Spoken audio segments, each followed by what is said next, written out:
What was the most unexpected and or remarkable audience reaction during your recent tour of Australia with Majid? And this came from someone named Good Life Decoder on Twitter. Most unexpected or remarkable audience reaction. Well, first let me say I loved meeting you all in Australia, those of you I met. I feel I need to apologize for a couple of things. One is my jet lag. I was just hammered by jet lag there, and though I attempted to rally, I don't think I was fooling anyone. It's just, it is what it is. But I was pretty tired at each of those events. And some of you noticed that. Majid and I had a good laugh in the one of the book signing lines. I think no less than 5 people came up to me, and Majid was sitting right next to me. We're both signing books. No less than 5 people came up and said, "Man, you look exhausted." And one person came up and said, "Just don't die," right? So Majid, for the rest of the trip, Majid kept turning to me and saying, "Man, you look exhausted." So that and my having said that I'm not a fan of hip-hop got me trolled endlessly by Majid and the other organizers of that trip. Anyway, despite jet lag, we had a great time, and Majid was the highlight of those events. A few other things to know about that. One is that every single Muslim group invited to those events declined, and quite memorably, the Australian Muslim Students Association, I don't know how big that is, I might have that name slightly wrong, but some Islamic student group in Australia declared that Majid was not welcome in Australia. And to see Majid's shunning by the Muslim community there was fairly sobering, given how reasonable and intelligent Majid is.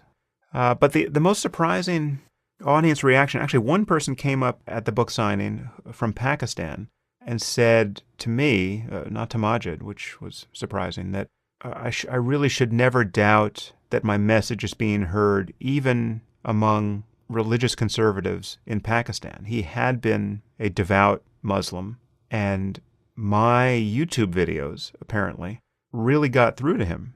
And he was now a non-believer and quite happy to be out of the closet, and I think he was living in Australia now, but he watched my YouTube videos in Pakistan.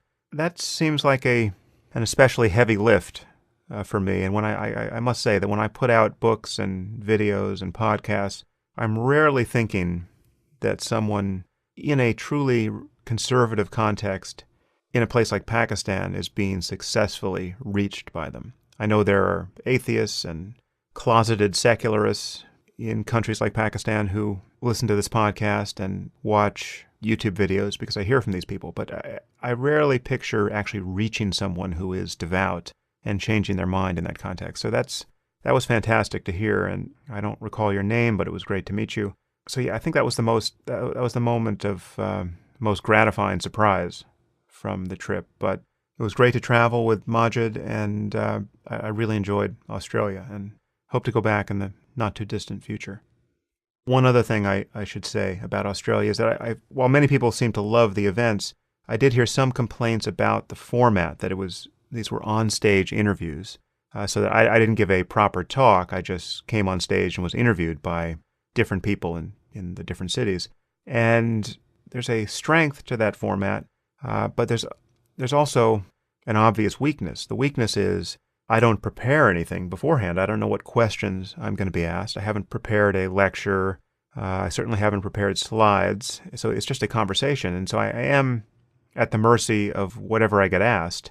And it's all extemporaneous, and I can wind up saying many things that you have all heard before, depending on what gets asked. And so that's I think some of you are not a fan of that format. I didn't dictate that format for the Australia tour. In fact, Think Inc. only does events in that format. They want conversations between some interviewer and the person they're touring. And Neil deGrasse Tyson and Cornel West and other people who preceded me in that speaker series engage the same format.